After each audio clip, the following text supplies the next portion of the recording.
여러분, 오늘 이 영상을 클릭하신 분들께 먼저 한 가지 여쭤보고 싶어요. 지난 한 달 동안 진심으로 하기 싫다고 느끼면서도 그냥 했던 일이 있으신가요? 손주를 봐달라는 연락을 받았을 때 사실 몸이 좀 안 좋았는데 그냥 그래, 내가 볼게 라고 하셨나요? 아들이나 딸이 부탁할 때 솔직히 부담스러웠는데 괜찮아, 엄마가 할게, 아빠가 해줄게 라고 하셨나요? 아니면 이웃이나 지인의 부탁을 거절하고 싶었는데 괜히 나쁜 사람 되는 것 같아서 그냥 들어주셨나요? 만약 이런 경험이 있으시다면 오늘 이 영상은 바로 여러분을 위한 겁니다. 오늘 저는 많은 어르신들이 모르고 계신 그러나 굉장히 중요한 심리적 함정 하나를 이야기하려고 해요. 이름하여 착한 할머니, 착한 할아버지 컴플렉스입니다. 나는 왜 거절을 못할까? 자, 먼저 이런 장면을 상상해 보세요. 70이 넘은 김순자 할머니가 있어요. 슬하에 자녀 둘을 훌륭하게 키웠고 남편 뒷바라지도 수십 년 했고 이제 드디어 은퇴하고 좀 쉬려는 참이었어요. 그런데 어느 날 딸한테 전화가 왔어요. 엄마, 이번 주에 손주 좀 봐줄 수 있어? 나 일이 좀 바빠서. 할머니는 사실 그 주에 오래된 친구와 여행을 계획해뒀어요. 몇 달 만에 잡은 약속이었거든요. 근데 어떻게 됐을까요? 할머니는 그래, 내가 볼게 라고 했어요. 그리고 친구한테는 미안하다고 여행을 취소했죠. 왜 그랬을까요? 딸이 강요한 것도 아닌데, 본인이 선택한 건데. 이게 바로 오늘 제가 이야기하고 싶은 핵심이에요. 심리학에서는 이런 현상을 설명하는 개념이 있어요. 바로 역할 정체성이라는 겁니다. 쉽게 말씀드리면 사람은 살아오면서 자기 자신을 어떤 역할로 정의하게 돼요. 나는 좋은 엄마야. 나는 든든한 아버지야. 나는 가족을 위해 희생하는 사람이야.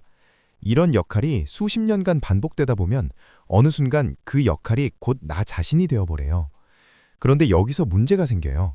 만약 내가 거절을 하면, 만약 내가 싫어라고 말하면 무의식적으로 이런 두려움이 드는 거예요.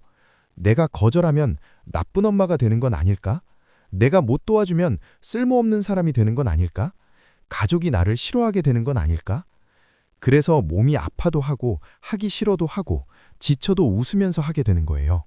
이게 착한 할머니, 착한 할아버지 컴플렉스의 정체입니다. 그런데 여러분, 이건 나쁜 사람이라서 생기는 게 아니에요. 오히려 반대예요. 평생 너무 성실하게, 너무 헌신적으로 살아오셨기 때문에 생기는 거예요. 그래서 이걸 단순히 그냥 거절하면 되잖아요 라고 말하는 건 너무 무책임한 소리예요. 이 뿌리가 얼마나 깊은지 제대로 이해하는 게 먼저거든요. 번아웃과 시니어 우울증의 연결고리. 자, 이제 좀 더 중요한 이야기를 해볼게요. 이 컴플렉스가 단순히 불편한 감정으로 끝나면 그나마 괜찮아요. 근데 현실은 그렇지 않아요.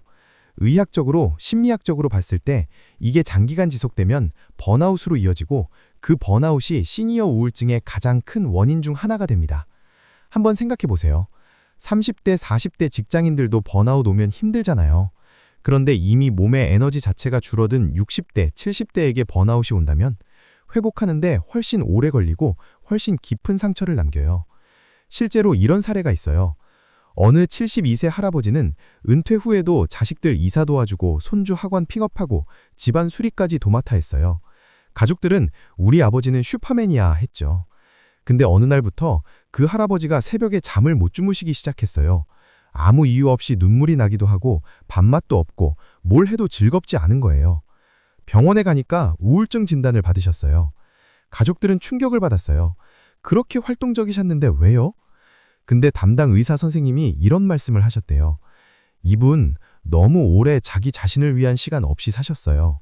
몸은 버텨도 마음이 먼저 바닥납니다. 번아웃이 오면 어떤 증상이 나타나냐면요. 처음에는 신체 증상부터 와요. 이유 없는 피로감, 두통, 소화불량, 수면장애. 그 다음에는 정서 증상이 와요. 사소한 일에 짜증이 나고 전에 좋아하던 것들이 재미없어지고 감정이 무뎌지는 느낌. 그리고 마지막으로 인지 증상이 와요. 집중이 안 되고 기억이 잘 안 나고 판단력이 흐려져요. 그런데 많은 어르신들이 이 증상들을 그냥 늙어서 그런가 보다 하고 넘기세요. 아니에요. 이건 몸이 보내는 SOS 신호예요. 거절해도 당신의 가치는 변하지 않습니다. 자, 이제 가장 중요한 이야기를 할게요. 많은 분들이 이렇게 생각하세요. 내가 거절하면 가족이 나를 덜 사랑하게 되지 않을까? 내가 못 도와주면 나는 가족한테 짐이 되는 건 아닐까? 오늘 저는 이 믿음이 왜 사실이 아닌지 심리학적으로 명확하게 말씀드리고 싶어요. 심리학에서는 조건적 자아가치라는 개념이 있어요. 이게 뭐냐면 내가 무언가를 해줄 때만 나는 가치 있는 사람이야 라는 믿음이에요. 이 믿음의 문제가 뭔지 아세요? 이 믿음을 가진 사람은 절대로 쉬지 못한다고 합니다. 왜냐면 쉬는 순간, 아무것도 안 하는 순간 자기 가치가 사라지는 것 같은 불안이 몰려오거든요. 그래서 몸이 아파도 하고 지쳐도 하고 싫어도 웃으면서 하게 되는 거예요. 근데 이거 사실이 아니에요. 제가 한 가지 질문을 드릴게요. 여러분이 사랑하는 손주가 있잖아요. 그 손주가 어느 날 아파서 할머니, 할아버지 집에 못 오게 됐어요.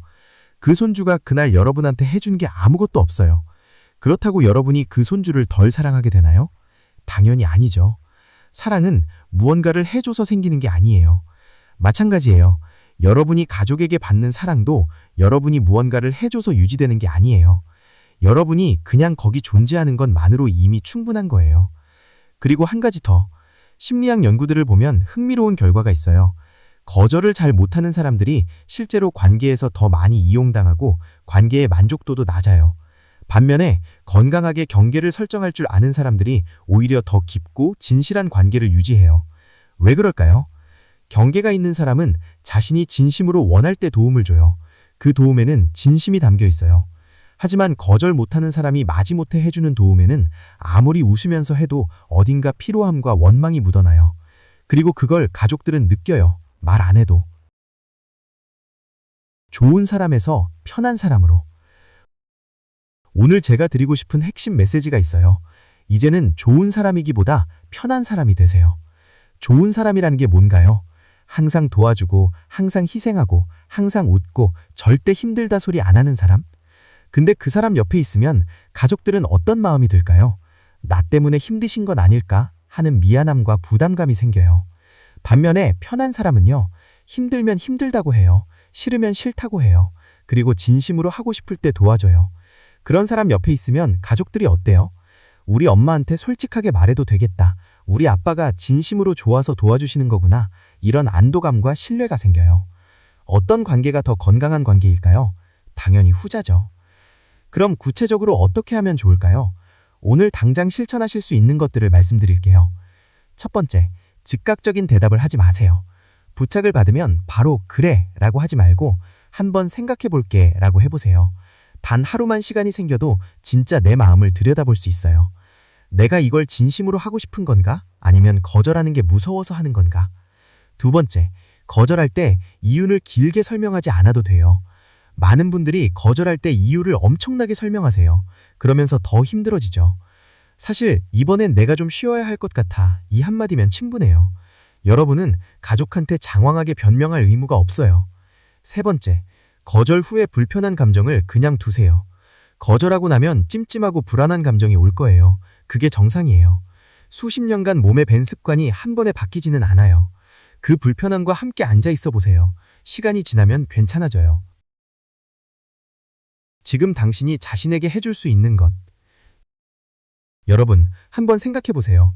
여러분은 자녀를 키우면서, 배우자를 돌보면서, 가족을 위해 살면서 얼마나 많은 것들을 참으셨나요? 얼마나 많은 나는 나중에를 하셨나요? 나는 애들 다 크면 하고 싶은 거 해야지. 나는 나중에 좀 쉬어야지. 근데 그 나중이 왔을 때 또 손주가 생기고 또 가족 부탁이 생기고 또 미뤄지고 있는 건 아닌가요? 저는 오늘 여러분께 부탁드리고 싶어요. 딱 한 가지만요. 오늘, 지금 자기 자신에게 이런 말을 한번 해주세요. 나는 무언가를 해줘야만 사랑받는 사람이 아니야. 나는 그냥 존재하는 것만으로 충분히 가치 있어. 처음에는 이 말이 낯설 거예요. 믿어지지 않을 수도 있어요. 괜찮아요. 자꾸 하다 보면 달라져요. 그리고 기억하세요. 여러분이 자기 자신을 잘 돌볼수록 가족도 더 잘 돌볼 수 있어요. 번아웃이 오면 아무것도 못해요. 다 같이 힘들어져요. 여러분이 충전되어 있어야 진심 어린 사랑을 줄 수 있어요. 자기 자신을 돌보는 건 이기적인 게 아니에요. 가장 지속 가능한 사랑의 방식이에요. 오늘 영상 어떠셨나요?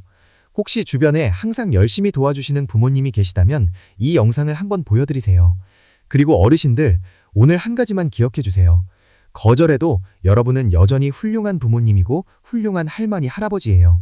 오히려 자기 자신을 지킬 줄 아는 분이 훨씬 더 오래, 훨씬 더 건강하게 가족 곁에 있을 수 있어요. 오늘도 이 영상 봐주셔서 정말 감사합니다. 좋아요와 구독은 이런 영상을 계속 만들 수 있는 큰 힘이 돼요. 다음 영상에서 또 만나요. 감사합니다.